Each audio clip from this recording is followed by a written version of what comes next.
Throughout history, there have been people who have tried to make honest livings and gotten successful because of those honest livings. However, just as true is the fact that there have been people who have done whatever they can do to go and cheat the system and others in order to make their riches.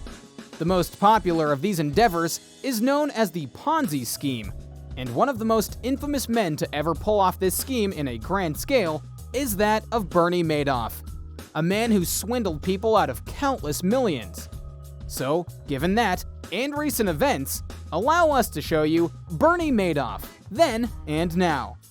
Be sure to like the video and subscribe to the channel. The early days of Bernie Madoff.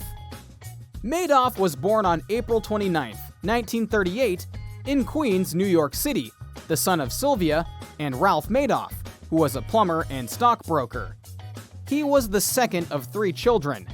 His siblings are Sandra Weiner and Peter Madoff, a normal family with a normal life, not knowing what one of their own would bring to the family.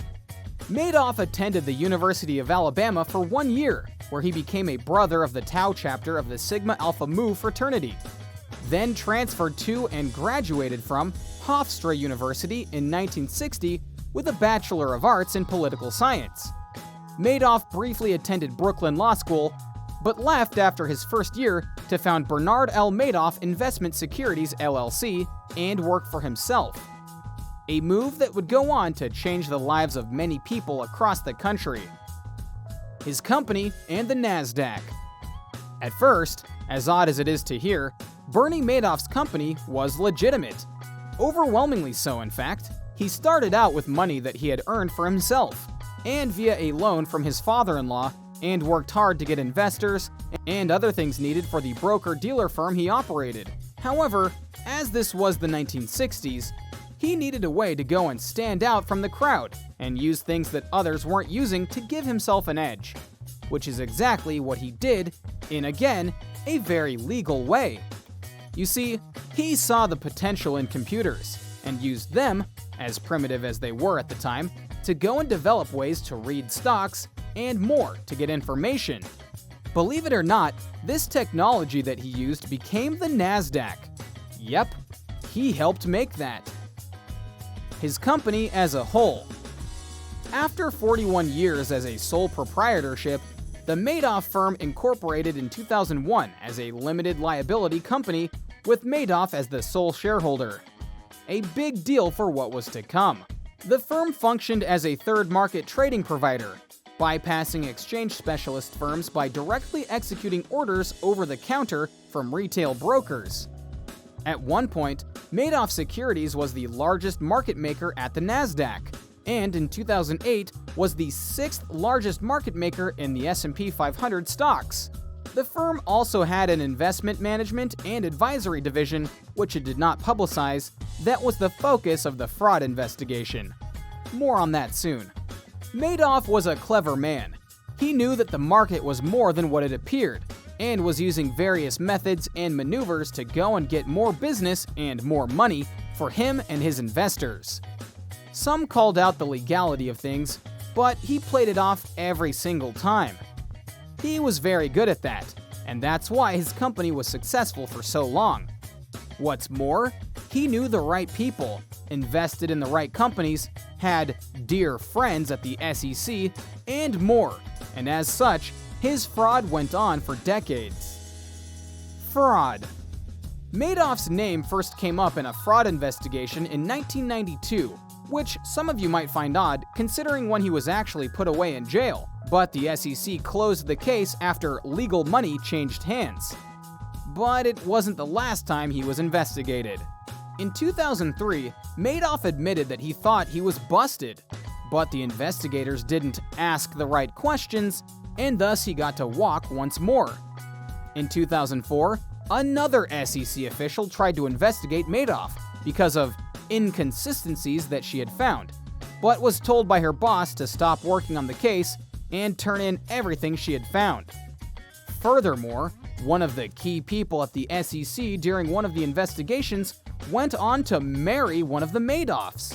Convenient, no? Scandal. Over the years, many brought forth red flags, noting that something was very off about what Madoff was doing in his business. Mainly because they noted it was impossible to go and get the gains he was claiming. By 2008, it all came crashing down, as the wealth of money that Madoff had amassed suddenly wasn't enough to pay his clients. So much so that in late 2008, before he was turned into the authorities, he confessed to his family that he didn't have anything to pay his clients, or even his staff in certain ways. It was his sons that actually turned him in after learning about the fraud. On December 11, 2008, Madoff was arrested and charged with securities fraud. Sentencing. The court case for Madoff was not as typical as you might have expected, as he worked many different angles to try and get out of not just going to prison, but paying serious fines for what he did. U.S. District Judge Denny Chin sentenced Madoff to the maximum possible term. Here, the message must be sent that Mr. Madoff's crimes were extraordinarily evil, and that this kind of irresponsible manipulation of the system is not merely a bloodless financial crime that takes place just on paper, but it is instead one that takes a staggering human toll, Chin said. That toll was billions of dollars lost, only some of which could be returned to the people. Death. Quite ironically, at the time of this posting, Bernie Madoff is dead. And to be clear, he died in April 2021 at the age of 82. And he died in prison. Madoff's death at the Federal Medical Center in Butner, North Carolina was confirmed by his lawyer and the Bureau of Prisons. His legacy, if you want to call it that, is obviously one tied to what he did in that scheme. He stole from the rich, he stole from the poor, he stole from the in-between. He had no values. Former investor Tom Fitzmaurice told the judge at the sentencing. He cheated his victims out of their money so he and his wife could live a life of luxury beyond belief. His lawyer said in a statement that the financier had lived with guilt and remorse for his crimes up until his death. Although the crimes Bernie was convicted of have come to define who he was also a father and a husband. He was soft-spoken and an intellectual. Bernie was by no means perfect, but no man is, the lawyer said. That, of course, is very much a lawyer-speak thing to do, because no one was asking whether Bernie Madoff was a perfect man. They were asking if he had swindled them out of countless amounts of money, and he absolutely did. His relationship status and how many offspring he had is irrelevant to the people who are 100% devastated by what he did to them. He created a scheme that left many people broke and desperate to recover. All the while, his punishment was that of going to prison and not paying the money back because he technically couldn't, given the style of a Ponzi scheme. He is a man who will forever be hated by the people he hurt, and every single one of those people are likely happy he's gone from the world, so that there's zero chance he can ever hurt someone again. Jerry Reisman, an attorney for about 3 dozen Madoff victims, said he'd spoken to several after Madoff's death. Some of them are saying they're enjoying this day, he said. No one sees this as a great loss. No one is going to mourn Bernie Madoff. They are happy they have survived him. That may sound cold, but after everything that happened, can you really blame them for feeling that way? So, what do you think? What do you think of this look at the man known as Bernie Madoff and how he stole billions from people and then eventually died for his punishment? How do you think history is going to go and remember Bernie Madoff? Are there going to be people who try and replicate what he did and just try to not get caught? Can you believe that something as big as what he pulled off happened without people knowing for so long? Let us know your thoughts in the comments below. Be sure to subscribe and we'll see you next time on the channel.